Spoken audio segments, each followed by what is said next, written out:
We have a Tony nominee, ladies and gentlemen. Very pleased and proud to have one of the best featured actress nominees with us, and she's in the play that may very well take a whole bunch of awards on Sunday night, August, Osage County. We have the lady who plays Maddie Faye Aiken, Rondi Reed. Welcome, Rondi, to the special. Thank you, Dave.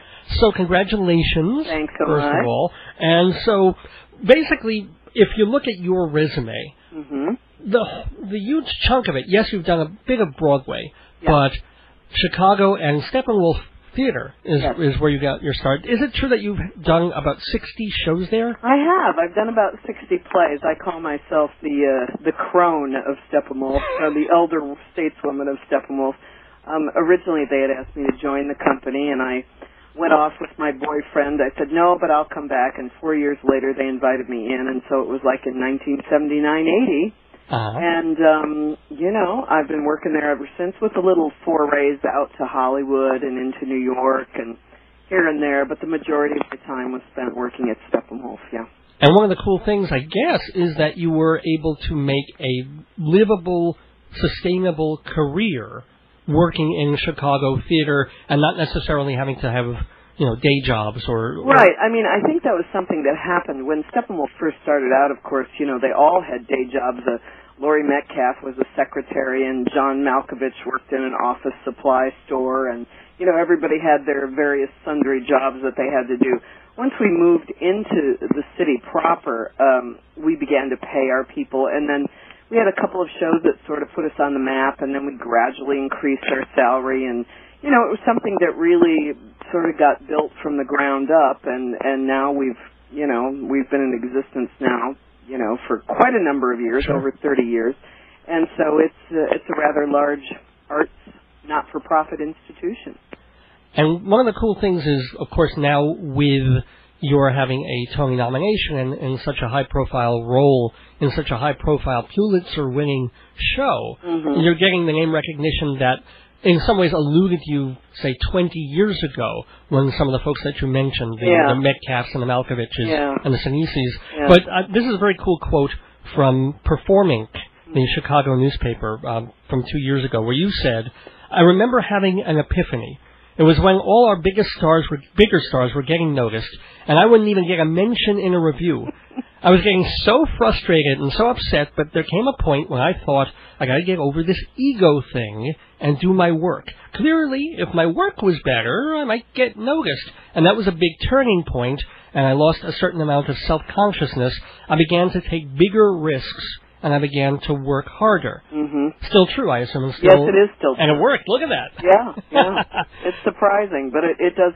And it's different for everybody. I mean, I know I've been doing Wicked in Chicago for the last couple of years prior to this, and I'm getting ready to go back to it. And I work with, the kids in the ensemble are very young. They're in their 20s, and you see a lot of younger people come into this business, and they expect to have it happen overnight. And that may be the case, but usually you've got to put in some serious time, and, you may or may not make it real big. And it's all relative as to how successful, you think success is defined as.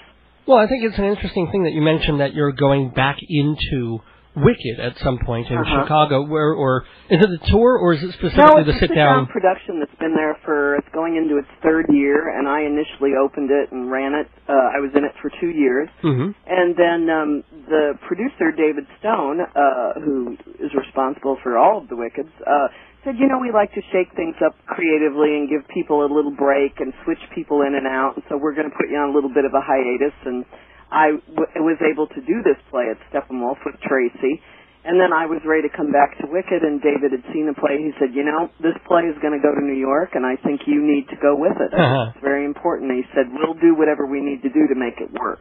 And yet you're choosing, though, to leave August Osage County, even though it's a bit of a hit. It's certainly a critical, huge hit, and you may, I'm not saying you have as good a shot of winning the Tony Award as any of the other people in the category. Why not stay with it? Well, I think, if you come down to it, we've now been doing this for over a year from the time we began it in Chicago. It ran for almost 3 months in Chicago, and rehearsals included. And, I really felt like I had a commitment to honor the Wicked company and the producers had been so very, very honest and with me and very supportive of anything I did outside of Wicked, and they had let me go off my first year and do another play. And I really have a strong loyalty to David as a producer and to the project, and I love doing Wicked, and I get to be at home for a little while. Huh. There are rumors this play will end up in London for a little bit, so I'm definitely going to hopefully join back up and get a chance to do that. So. Oh, neat. Yeah. Now, again, we keep coming back to the Chicago thing because it is your home base. How would you say that the Chicago theater scene as a whole is different from the New York, mostly commercial theater scene? Well, I'll tell you, New York is I mean, it's a tough town. I have nothing but admiration for New York actors that work here and live here and stick it out. I mean, if I didn't have Steppenwolf, I don't know that I would still be in theater if I had been in New York or if I had been in L.A. Steppenwolf was the family, the artistic home that a lot of people long for and search for and never have. And the actors in New York are such, I mean, they're terrific people. In the times that I've worked here, you know, I've had nothing but terrific experiences with them. And being a Tony nominee, to go to these lunches and, you know, receptions and stuff and meet all these fabulous, I mean, it's as big a thrill for me to meet them as anything. Cool. You know, because you're looking at a peer level group, and Julie White, who gave the speech at this one lunch at the Rainbow Room, said, you know, you're in the class of Tony 2008, and nobody can take that away from you. Mm-hmm. And that's what it feels like. It feels like you're in a very select group, and maybe it'll only be for this season, but you enjoy it while you're there, and it's a really fun, wonderful experience to get to be in that theater community that is Broadway. I mean, Chicago's a much smaller city. It has what they call off-loop theater, which is the non-commercial theater, the not-for-profit, and the storefront. And I think surely that's because it's still possible to do that economically in Chicago. I mean, it's not possible to rent a storefront really in New York and do your own theater anymore. I mean, it was 5 to 10 years ago. Yeah, I think 5 to 10 years ago it probably was. But I mean, we're talking about in Chicago something like 170, 180 theaters, little off-loop theaters. And of course the thing is with this, every season some rise and some fall and some last and some don't, and the competition is stiff, you know, as to what young group is going to make it and who's going to pattern themselves after what, and you know, what their particular form of theater that they do. You know, there's a theater called the House Theater in Chicago, and all these kids went to school together in Texas, and they decided, you know, we're going to make the move to Chicago, and they do a real specific brand of theater that sort of is stamped with their artistic sensibility, and we have some other ones that really have their own sensibility and their own vision, and then you have established theaters that are devoted to new plays, and it's just a really great, artistic, garden sense, I guess, in that aspect. And you have been recognized by them, too. You won a Joseph Jefferson Award for The Fall to Earth. And there's that old thing of every actor wants to direct. They've also given you the opportunity to do some directing. Directed. Yeah, that kind of happened by fluke, really. It's like because we always directed each other, and the people that were directing left to go off. I mean, Malkovich left and Sinise left, and they hadn't really had a woman director, and Gary Sinise started talking to me. He said, I think we should groom you to direct. And I said, I have no interest in directing. I said, I don't know how to do it. He said, well, you teach, and that's exactly the same thing. So he really was the one that kind of pushed me and groomed me a little bit, and I had about a 3 or 4 year period where I directed. I do think it's the hardest job in the theater. I really do, because you have to oversee everything and be responsible for everything, and the buck stops with you. But what it did do was make me the best little actor in a play, because I know how hard it is for a director.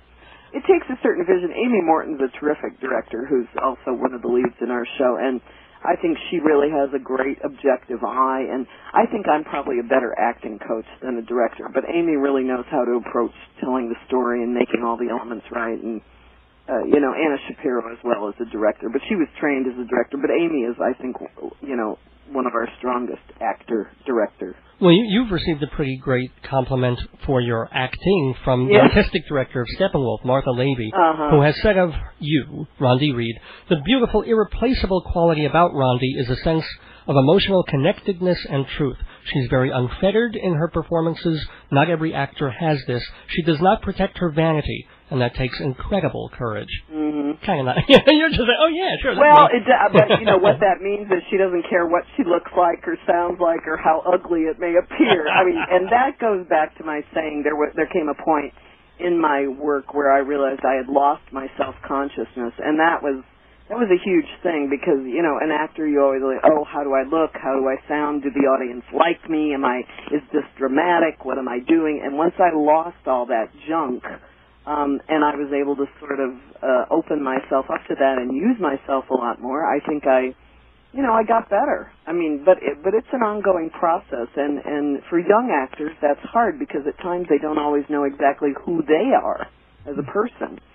And there's somewhat of that, you know, and I call myself the quintessential late bloomer because I really think I am. I sort of, you know, there are times in your life where everything comes together and you're put on a path, and seemingly this was one of those projects. I turned this play down 4 times. Oh, my God. I didn't even read it. I wouldn't read it. Tracy Letts kept bugging me. I said, I'm not going to do it. I'm in Wicked. I'm happy. I'm making a very nice paycheck. It's a really great job. I'm not going to do your play. No, I'm not even going to read it. And he just would not leave me alone. He said, I wrote this with you in mind. You're the only one. You're the only one who can do this. And you know. And I had done a play of his a few years earlier, a play called Man from Nebraska, which I think is a terrific script as well, and may get a production in New York in the next year or so. Uh-huh. But and then he would tell other people to bug me. So I'd be talking to somebody and they'd go, you know, have you thought about Tracy's play? And I'm like, stop what's bugging me about his play. So then when Wicked decided to put me on a little creative hiatus, I accused Tracy of doing voodoo at night in his apartment or something to get me to do it.